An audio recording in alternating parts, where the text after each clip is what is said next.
Nicolas, tu nous fais le point sur le groupe. Oui, donc cette semaine, on a repris l'entraînement Joe Biang, qui a repris l'entraînement collectif hier.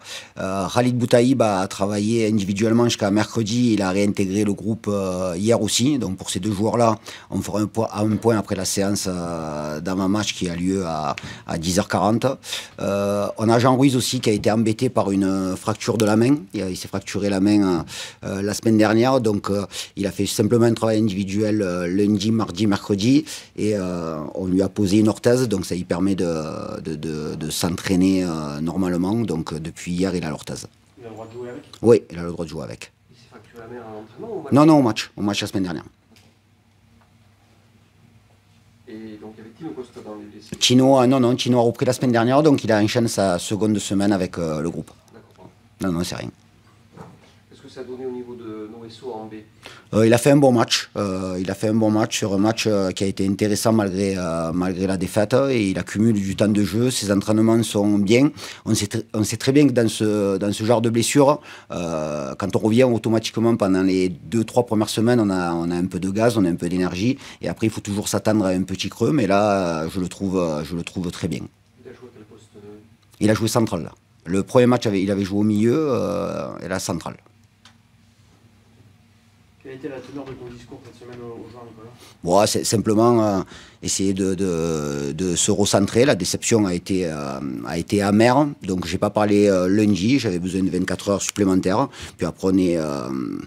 je vais dire une banalité, mais on se retrouve dans le travail, quoi, tout simplement. Donc, simplement être exigeant, mais en même temps mener de la sérénité et être conscient des erreurs qui nous ont emmenés vers cette défaite où le contenu n'a pas été bon, et puis s'appuyer sur les choses qui ont été bien faites. Maintenant, c'est vrai qu'il est temps pour nous de gagner un match. La semaine dernière, tu disais que ça te rendait dingue. Ça s'accentue ou ça commence aussi à te peser d'une certaine manière? Non, ça ne me pèse pas, c'est obsessionnel. Donc la semaine dernière, c'était une obsession. L'obsession est restée, tout simplement. Voilà. Donc on essaie quand même de relativiser, mais il faut, oui, on est dans une crise de résultats, on en est conscient, mais il faut faire en sorte d'inverser la tendance. Est-ce que tu vois un point commun avec la période qui avait suivi la précédente claque à domicile contre Annecy? Derrière, il y avait une réaction. Un placement périlleux, une belle réaction à Bastia. Voilà, j'aurai la réponse que demain soir après le match. Mais ouais, l'idée c'est ça. L'idée, cette équipe a déjà prouvé, ce groupe-là a déjà prouvé qu'il avait du caractère et qu'il avait aussi la faculté de pouvoir agir dans des périodes un peu plus orageuses. Un mot sur l'adversaire, cette équipe de Grenoble? Ouais, Grenoble est une équipe qui a une armada offensive de grande qualité, qui réalise une très bonne saison, même si depuis quelques semaines c'est peut-être un peu moins bien, mais ils ont une vraie escouade offensive de grande qualité. L'entraîneur s'est plaint du contenu aussi du week-end dernier. Il s'est plaint aussi de l'entame du match. On peut imaginer que du côté de Pau aussi, il a été question de l'entame du match. Ça sera certainement ciblé des deux côtés demain soir. Bah oui, je laisse Vincent Oignon travailler avec ses joueurs pour faire le constat de ces axes d'amélioration. Nous aussi, bien entendu, notre entame, au-delà de notre entame de match la semaine dernière, puisque contre Auxerre, notre entame n'avait pas été bonne, mais on avait su réagir. Là, on a manqué de réaction, on s'est créé peu de situations et d'occasions. Donc effectivement, on a accentué là-dessus cette semaine. Vous avez beaucoup de mal depuis le début de la phase retour, avec 3 points en 6 journées. Est-ce que tu commences à mettre le doigt sur quelque chose qui ne fonctionne plus comme en première partie de saison et qui est récurrent? Bien sûr qu'il y a des réflexions. Là, il y en a une qui me vient de suite en tête, mais je ne vais pas l'évoquer avec vous. Elle a été évoquée avec les joueurs. Mais effectivement, oui, on parle souvent de détails et il y a des détails sur lesquels il faut être vigilant. Globalement, les quelques réflexions qu'on a pu se faire par rapport à la période actuelle, c'est que il faut être en capacité, bien entendu, de bien démarrer les matchs, mais aussi bien les terminer. Et les joueurs qui sont amenés à rentrer en cours de match sont déterminants à ce titre-là. Donc, la réussite reviendra quand on sera en capacité d'aller chercher une victoire à 18. Après QRM, tu as redit le tournant et voilà, pour regarder derrière, et maintenant c'est un petit peu plus prégnant peut-être qu'avant, vu votre situation.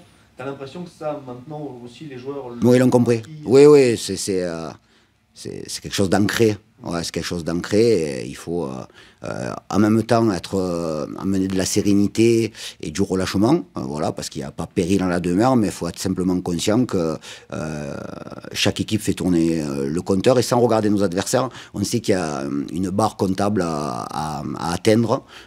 Donc l'idée, comme j'ai pu le dire sur la première partie de saison, c'est de se focaliser maintenant sur la barre des 40. On est à 6 points de cette barre des 40 et puis fonctionner de nouveau comme on l'a fait à l'automne. Tu parlais de tournant, de virage pour le match de la semaine dernière. Celui-là, c'en est un autre. Voilà, maintenant il y aura. Oui, bien sûr. Au plus alors chaque match est un nouveau virage. C'est l'avantage dans ce sport-là quand on fait un championnat marathon. Mais oui, on a envie, au-delà du résultat, on a envie que nos contenus soient aboutis. Ils l'ont été malgré les résultats moindres sur le mois de janvier-février. Là, on reste sur un match où justement on a perdu, mais où le contenu n'était pas de grande valeur. Un des ingrédients dont il avait été question avant le match vendredi dernier, c'était d'avoir un supplément d'âme. Bon, ça n'a pas été le cas samedi, mais ça sera aussi certainement jusqu'à la fin de la saison. Bien sûr. Bien sûr, bien sûr. On sait très bien que durant une saison, il y a beaucoup d'aspects qui sont importants. L'aspect technico-tactique est capital, mais l'aspect mental et psychologique est tout autant capital. J'imagine que l'idée, c'est aussi de s'appuyer sur ce que vous aviez fait à Paris. Oui, effectivement. Qui était, oui, on avait fait un match où on avait eu quand même de la possession, on avait eu de la maîtrise. L'idée, c'est ça, c'est qu'avant de penser aux résultats de demain soir, mettre les ingrédients et parler de contenu. Voilà, généralement, quand le contenu est bon, même si c'est pas toujours le cas, les résultats suivent. Et donc, il faut être focalisé sur ce qu'on va proposer demain et ce qu'on va proposer dans les semaines à venir en termes de contenu. Ce delta entre les performances, est-ce que c'est pas le plus difficile pour toi? Il y a des choses qu'on peut pas, il y a des choses qu'on peut pas maîtriser. Voilà, il y a des choses qu'on ne peut pas maîtriser, il y a des choses rationnelles qu'on essaie justement de rationaliser au maximum, mais il y a des choses irrationnelles qu'on ne peut maîtriser. C'est aussi l'excitation et la beauté de ce sport. Comment va ce genou, tout d'abord? Ouais, ça va beaucoup mieux. J'ai pu m'entraîner cette semaine normalement, on va dire. Et ouais, ça va, je me sens beaucoup mieux par rapport à ces genoux. Merci. 100% ou... Bah, on n'est jamais à 100%, de toute façon, je pense que... Je me rappelle même pas la dernière fois où j'ai fait un match en étant à 100% ou n'ayant pas une douleur qui traîne, quoi. Donc on a l'habitude, mais ça va aller pour moi, ça va aller. Tu as senti que tu avais manqué à tes coéquipiers? Ils l'ont dit peut-être?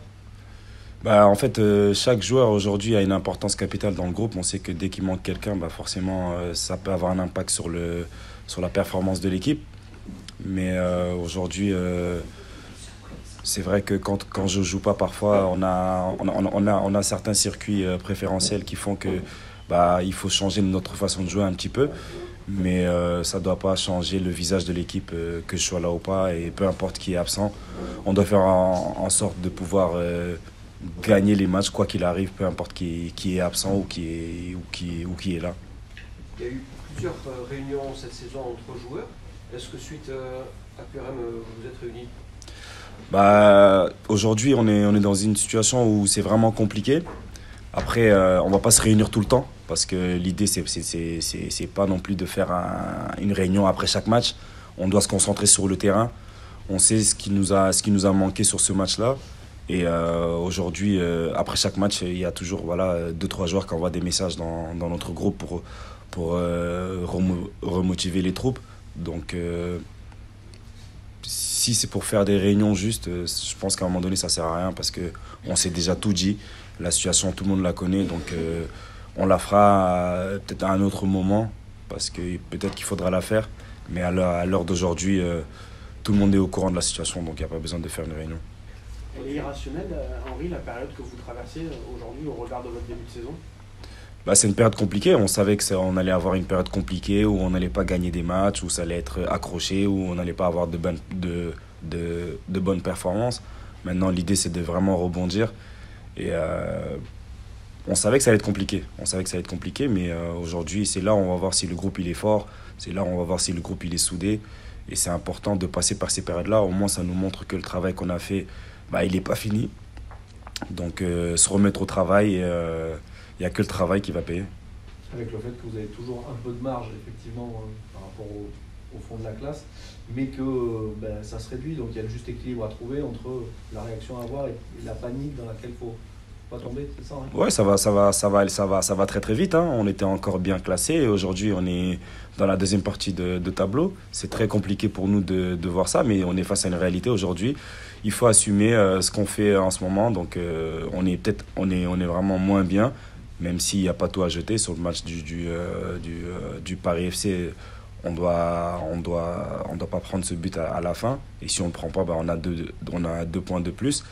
Et contre QRM, c'est vrai qu'on attaque mal le match et on n'a pas su trouver la clé pour pouvoir revenir dans ce match-là. Mais il ne faut pas s'arrêter de travailler. On sait que derrière, ça commence à revenir. Mais à nous de faire cette série qui va nous permettre de remonter au classement. Et aujourd'hui, on se doit de le faire très rapidement. C'est un match qui doit ressembler à ce que vous aviez fait à Bastia en septembre, quelques jours après une défaite contre Annecy au Nou-Camp. C'est un match à l'extérieur qu'il faudra gagner parce que c'est un adversaire qui est aussi en délicatesse en ce moment, mais ça va être compliqué parce qu'eux aussi voudront se racheter. Et là, je pense que sur ce match-là, il faudra faire un match d'homme comme à Bastia ou comme certains matchs qu'on a pu faire à l'extérieur. Et il faudra prendre des points. Tu expliques cette période. J'ai posé aussi la question au coach. Tu vois tu as mis le doigt sur quelques petits trucs qui pourraient être à l'origine de cette spirale négative? Il y a des choses qu'on voit, surtout quand on a un avis extérieur. Qu'à un moment donné, j'étais pas là, je voyais des choses, mais ça, on en parlera entre nous parce que je pense que c'est entre nous qu'on doit le régler. Ensuite, on a un peu moins de réussite aussi. Aujourd'hui, on a des situations où avant on les mettait, où parfois on n'avait même pas de situation marquée. Aujourd'hui, on a des situations où on ne marque pas. Et à l'inverse, dès qu'on concède une demi-occasion, on prend des buts. Donc, il faut juste essayer de changer les choses parce que par moments, c'est pas facile de concéder des buts alors qu'on est bien dans le match. Maintenant, travailler sur le côté mental parce que parfois, ça peut nous jouer des tours, mais travailler sur le côté, sur l'aspect mental et se dire que rien n'est fait, rien n'est fini et se battre jusqu'au bout, et c'est ce qu'on fait depuis le début. Tu parles d'un peu moins de réussite, tu es la meilleure équipe sur les expected goals, mais je pense que c'est surtout par rapport à la première partie de saison. Nicolas nous disait samedi soir que peut-être en première partie de saison, finalement, vous avez surperformé un peu. Tu sens que c'est difficile à vivre pour le groupe de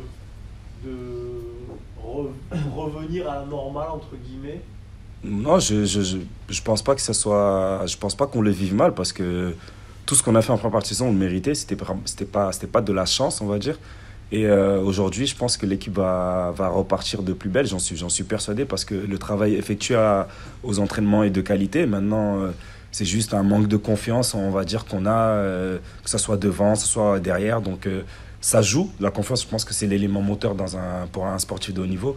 Donc, aussi bon qu'il soit, si un joueur n'a pas la confiance, forcément, il va moins marquer, il va moins faire le geste décisif. Donc, aujourd'hui, c'est le plus important, je pense, c'est de retrouver la confiance, que ce soit derrière, au milieu de terrain et devant, et que tout le monde soit persuadé qu'on peut encore faire quelque chose de grand dans ce championnat et travailler, parce qu'aujourd'hui, on peut dire ce qu'on veut, les discours, les réunions, si on ne travaille pas, on n'aura pas de résultat. Tu as senti comment Bingourou cette semaine? Il a switché, passé à autre chose et il s'est appuyé justement sur la confiance de tout ce qu'il a fait auparavant en dehors de ce match contre QV. Dès le soir, il est passé à autre chose parce que de toute façon, il ne faut pas ressasser les erreurs pendant X temps. Il faut passer à autre chose parce que de toute façon, on est là, on est tous ensemble, on gagne ensemble, on perd ensemble. Et c'est important pour nous de lui dire que c'est un des piliers de notre équipe. Il nous a ramené beaucoup de points, donc aujourd'hui qu'il fasse une erreur, c'est pas grave parce qu'on veut jouer. Donc à partir du moment où on veut jouer, forcément par moment, il va y avoir des erreurs. Et les erreurs, ça peut être n'importe qui. Donc peu importe qui c'est, on se dit c'est pas grave, on switch très rapidement, on passe à autre chose.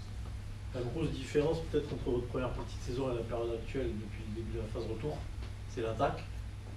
Tu parlais d'un point de réussite, mais il y a moins de fluidité aussi peut-être dans les attaques. Est-ce que tu arrives à expliquer ça et est-ce que vous en parlez beaucoup avec les attaquants, puisque des leaders comme toi ou Khalid, faire en sorte que justement les attaquants ne perdent pas confiance, on sait que c'est primordial.